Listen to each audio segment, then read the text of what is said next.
तो चलिए दोस्तों शुरू करते हैं आज की इस वीडियो को। ये वीडियो हम इसलिए बना रहे हैं क्योंकि कंटिन्यूसली मार्केट में हमें गिरावट यानी कि मंदी जैसा माहौल देखने को मिल रहा है। बैंकिंग सेक्टर की बात करें तो यूएस के बाद में यानी कि अमेरिका के बाद में यूरोप में भी बैंकिंग जो क्राइसिस है पूरे चरम पे हमें दिखता हुआ अभी के समय में। यानी कि हम पूरी तरह से नोट कर पा रहे हैं। तो एक बैंक जो यूरोपियन जिसका नाम ड्यूस बैंक है वो पूरी तरह से यानी कि कहने का मतलब ये है वो पूरी तरह से शटडाउन जैसी हालत में पहुंच गया है। उसने यहाँ पे कह दिया है कि उसको जो भी डिपॉजिटर्स हैं या क्रेडिटर हैं उनको देने के लिए पैसे उस बैंक के पास नहीं हैं। तो वो सब चीज़ें भी हम विस्तार से इस वीडियो में बात करेंगे उसके बारे में भी। साथ ही जो है हिंटनबर्ग की एक नई रिपोर्ट पब्लिश हुई है जिसके बाद एक और कंपनी का जो है दिवाला अभी के समय में निकल चुका है, तो उसको भी हम डिस्कस करेंगे इस वीडियो में।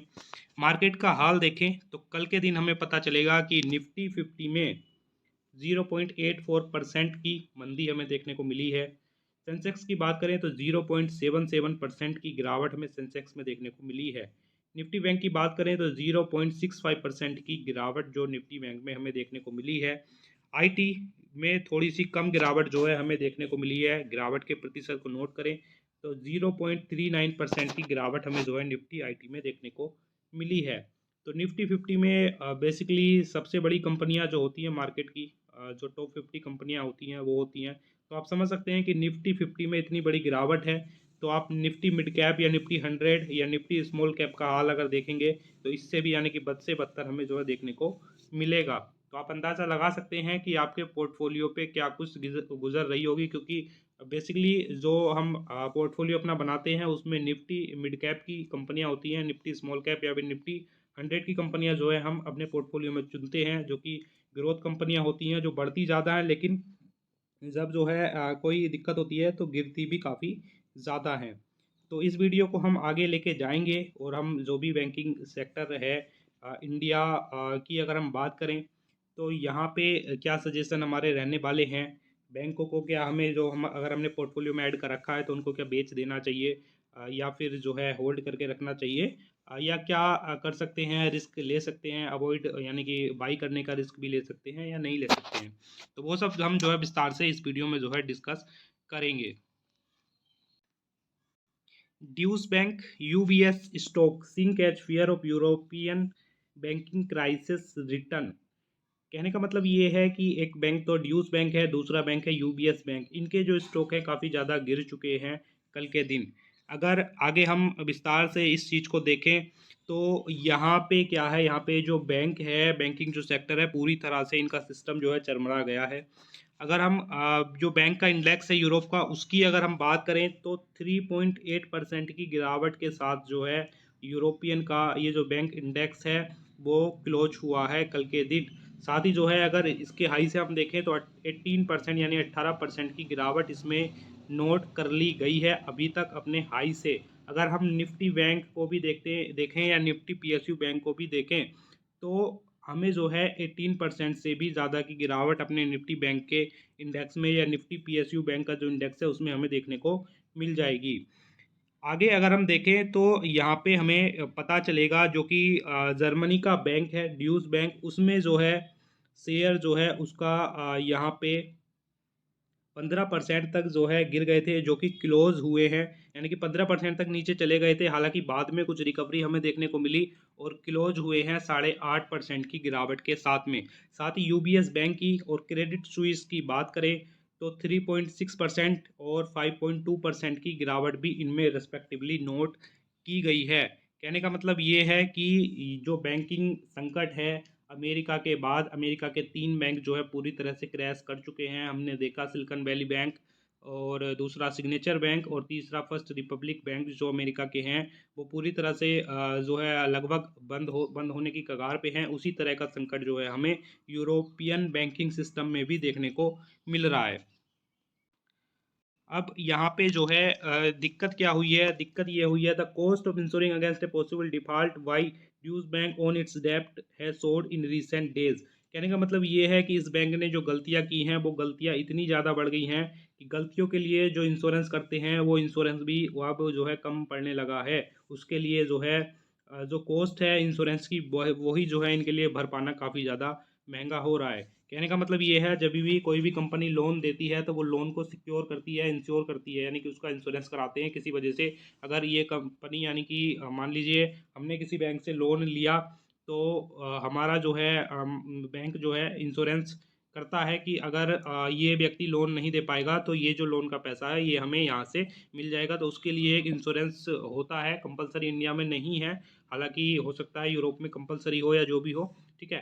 तो यहाँ पे क्या हुआ, यहाँ पे इतने ज़्यादा इन्होंने ख़राब लोन या ख़राब डिफ़ॉल्ट जिसको बोलते हैं वो कर दिए हैं कि इंश्योरेंस का पैसा देना ही बैंक के लिए काफ़ी ज़्यादा भारी हो रहा है अभी के समय में। तो आप समझ सकते हैं कि कितनी बुरी व्यवस्था, यानी कि कितना बुरा जो है सिस्टम का हाल यूरोपियन बैंकों में अभी के समय में हमें देखने को मिल रहा है।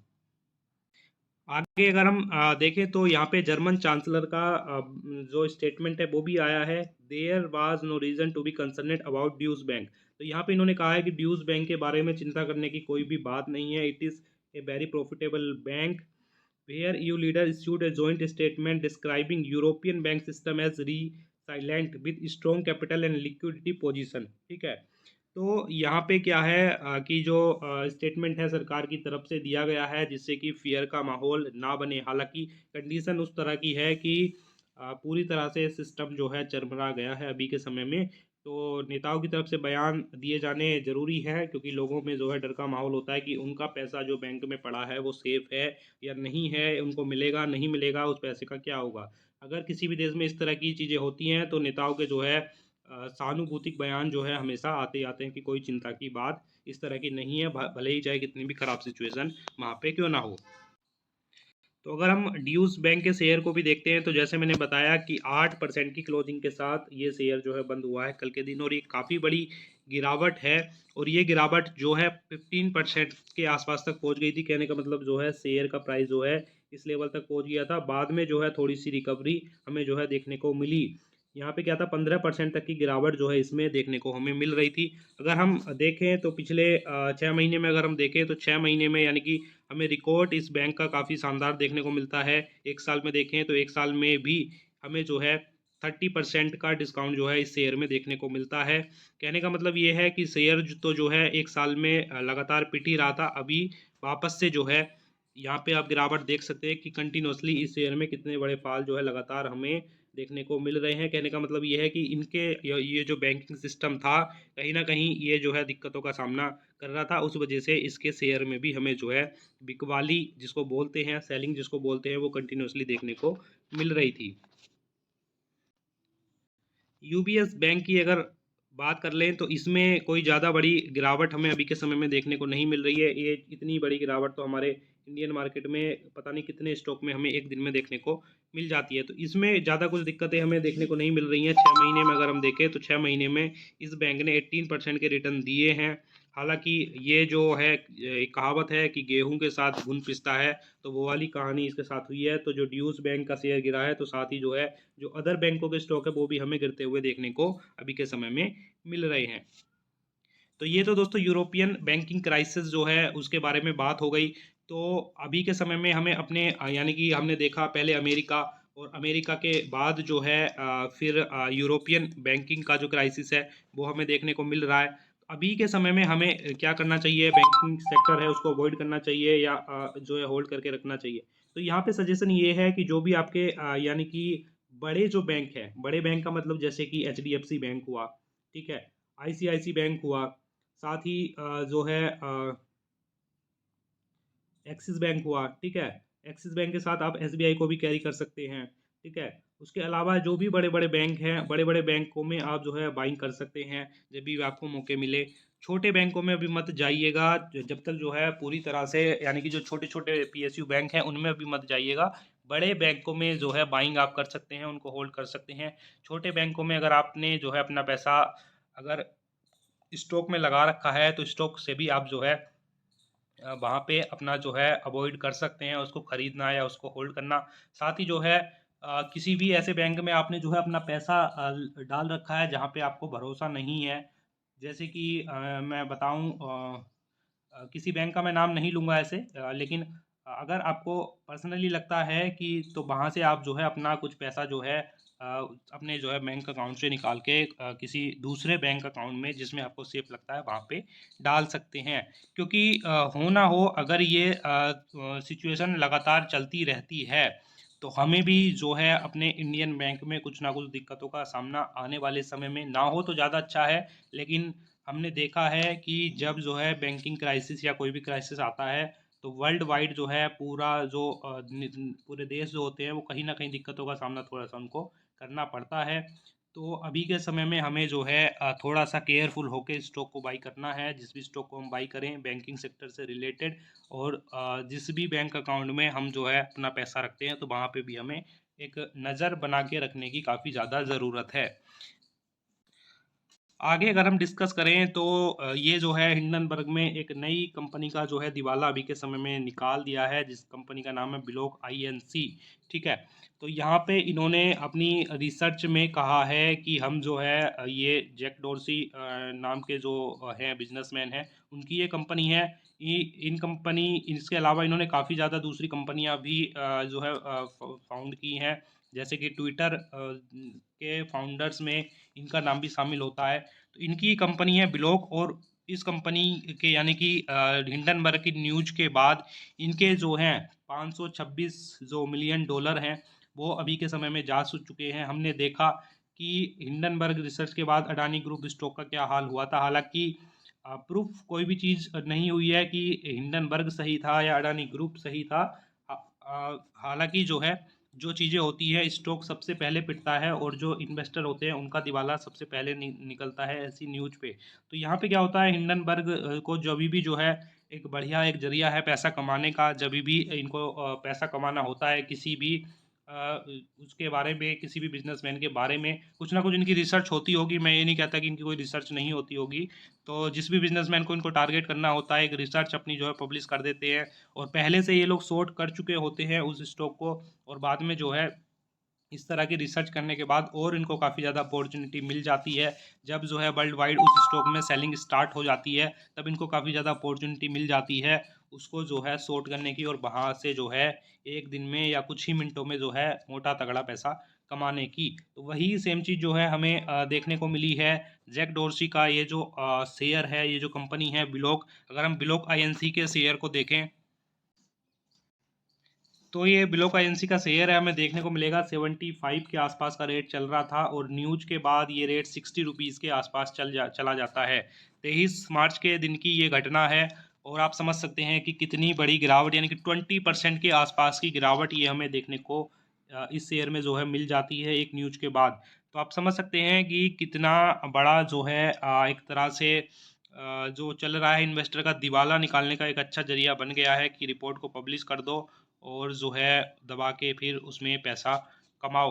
और जैसा मैंने बताया कि ये जो बिजनेसमैन है इनका जो है 526 जो कि मिलियन डॉलर अमाउंट था वो जो है अभी के समय में इनका जा चुका है, यानी कि वो पैसा जो है अभी के समय में पानी हो चुका है। तो इस तरह की जो ग्लोबल सिचुएशन है उस ग्लोबल सिचुएशन के बाद आगे हमें किस तरह की रणनीति बना के रखनी चाहिए।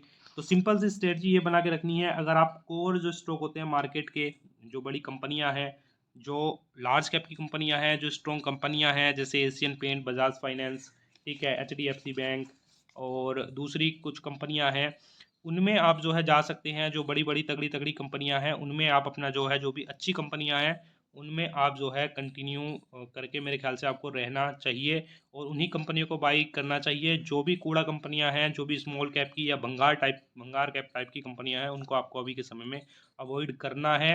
जिस भी कंपनी के पास आपको जो है काफ़ी ज़्यादा डेप्ट नज़र आता है उस कंपनी को आप अभी के समय में अवॉइड कर सकते हैं। और जो भी कंपनियों के पास जो है डेप्ट नहीं है और अच्छा खासा जो है उनका बैकग्राउंड हमें देखने को मिलता है, उन कंपनियों में आप जो है बाइंग कर सकते हैं, अपना एक पोर्टफोलियो की फिर से जो है शुरुआत कर सकते हैं। वरना जो है इस क्राइसिस में आपका जो है दोस्तों दिवाला निकला हुआ, दिवाला तो अच्छे शेयर का भी निकल रहा है, लेकिन ये है कि वो वापसी काफ़ी ज़्यादा जल्दी करेंगे। अगर हम बजाज फाइनेंस को ही देखें तो बजाज फाइनेंस भी अभी के समय में पिटता हुआ देखने को मिल रहा है, लेकिन ये है कि बजाज फाइनेंस रिकवरी काफ़ी अच्छे से करेगा। अगर आप किसी दूसरी कंपनी को बाई करेंगे, किसी बेकार कंपनी को बाई करेंगे, तो वहाँ पे आपकी रिकवरी होना अगले 5 साल में भी काफ़ी ज़्यादा मुश्किल हो सकता है। वो तो उम्मीद है दोस्तों आपको ये सारी चीज़ें समझ में आ गई होंगी। कोई चीज़ अगर आपको समझ में नहीं आती है या आपको किसी स्टॉक के बारे में कुछ इन्फॉर्मेशन चाहिए, साथ ही आपको अगर अपने पोर्टफोलियो को रिव्यू कराना है तो आप जो है हमें बता सकते हैं कमेंट बॉक्स में। आप जो है आपका जो भी दिक्कत है या कुछ है बता सकते हैं। बिना आपकी कोई पर्सनल इन्फॉर्मेशन लिए हम जो है आपकी प्रॉब्लम का सॉल्यूशन निकालने की कोशिश करेंगे। जो भी इन्फॉर्मेशन आपको चाहिए उसको प्रोवाइड कराने की हमारी पूरी पूरी कोशिश रहेगी। तब तक के लिए धन्यवाद। Tata bye bye.